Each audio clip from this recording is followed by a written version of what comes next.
અને વશિષ્ઠજી સમજાવે છે દશરથ રાજાને,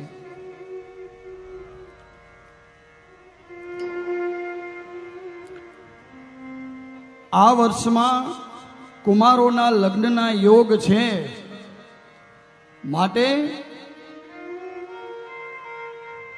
વિશ્વામિત્રજી આવ્યા છે ને,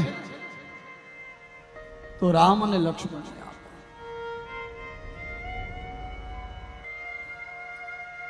અને વશિષ્ઠજીના સમજાવ્યા પ્રમાણે રામ અને લક્ષ્મણ એ બંને વિશ્વામિત્ર સાથે ગયા છે. શ્રીમદ ભાગવતજી એવું બતાવે છે કે એ બંને ભાઈઓને વિશ્વામિત્રજીએ બલા અને અતિબલા નામની વિદ્યા રામ લક્ષ્મણને આપી. બલા અને અતિબલા નામની વિદ્યા રામ અને લક્ષ્મણને આપી છે, જેનાથી એ બંને ભાઈઓને ભૂખ અને તરસ ન લાગે.